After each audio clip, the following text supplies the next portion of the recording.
Hey, Bass Geek here, and today we're on the hunt for some big smallmouth.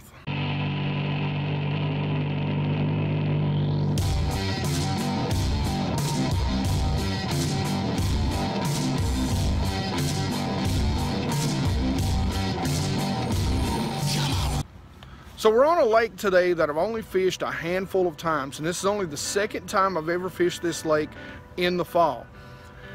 The conditions were super tough. We're post cold front, and I mean with a zero wind. It seems like every time I get to go fishing, I'm in post front conditions. The weather had been really nice the week prior, but it's taken a big dip. As a matter of fact, the temperature when I started out this morning was 28 degrees, and there's snow, as you can see in this picture, on the mountaintops. Now it's going to reach a high of a good balmy 47 degree out on the water today. But as you can tell, with a heavy overcast, I stayed bundled up all day. So to compound the tough conditions, this is a deep, clear lake. It can reach depths of over 200 feet, and it generally stays about 20-foot water clarity in the lower end, which is where we'll be fishing today. Now, just a week ago, I was out on the lake, and it actually was in the 70s, and I actually, very late in the day, found a very nice school of fish. I got to make a few casts. It was very late in the day. I didn't have my running lights with me, my navigation lights, so I had to leave before it got dark. But I was getting a larger swim bait, seemed to be what they wanted, and it was just getting smashed. Now, I didn't have any takers, but they were knocking the heck out of it. So I didn't have a lot of time to fish today, so I went straight to that spot. I didn't have anything else going, so I wanted to see if those bass were still there. Now, this lake is really predominantly a smallmouth reservoir. There are some largemouth in it, and there's some very nice largemouth. But overall, when you come to this lake, you're going to target smallmouth, which generally means smaller baits. But I was looking in particular for a 3-pound or better smallmouth. As soon as I seen these fish on my depth finders, I knew they weren't active, or there were very few that were active. There's a particular way that bass will set up when they're deep, and these fish were in 30 foot of water, that you can tell they're in a feeding mood. Generally, they'll be grouped together very tight. They'll be slightly off the bottom. So they may be, you know, a foot or to 3 foot off the bottom, but they'll be grouped very tightly together. As soon as I pulled up to these fish, they were spread out throughout the water column. They were still in that 30 foot of water, but some would be suspended 5, 10, 15 feet above the bottom. Some would be belly on the bottom. And that's never what you want to see when you're searching for schooling bass. But like I said, I was searching for a big bite, and I knew there were fish there. So a good question to you guys, when you know there's fish in the area and you don't really have anything else, how long do you stay with them before you leave? Put some answers in the comment section below. I'd like to know. That's a great question, and it gets asked by a lot of us weekend warriors. Knowing that the fish were at least still there, I decided I was going to reach down for my favorite schooling swim bait.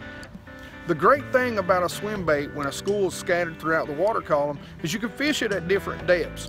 Now, most of the time, the fish that are going to be the most active are going to be the fish that are closer to the bottom in this school, unless they're shad around and they're feeding up on them. But what you want to do is you always want to experiment. So when you see those fish that are maybe suspended up at a certain depth level, you want to make sure you count that lower down and see if those fish are going to bite. A lot of times it's really hard to get those suspenders to bite.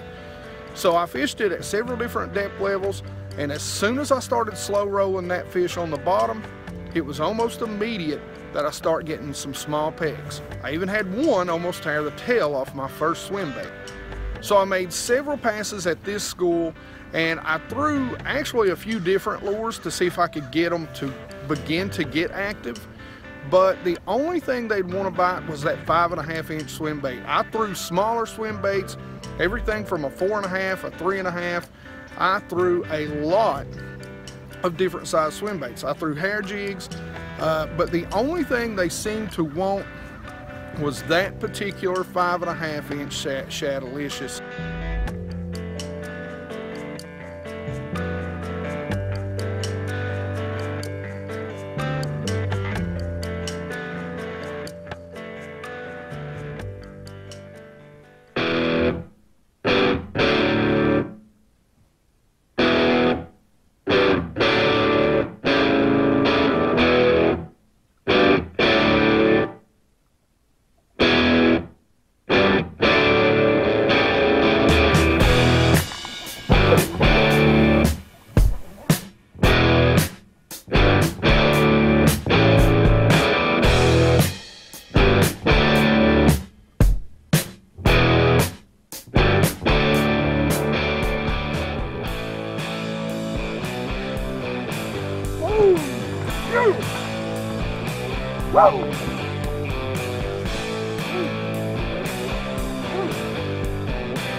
That sounds good.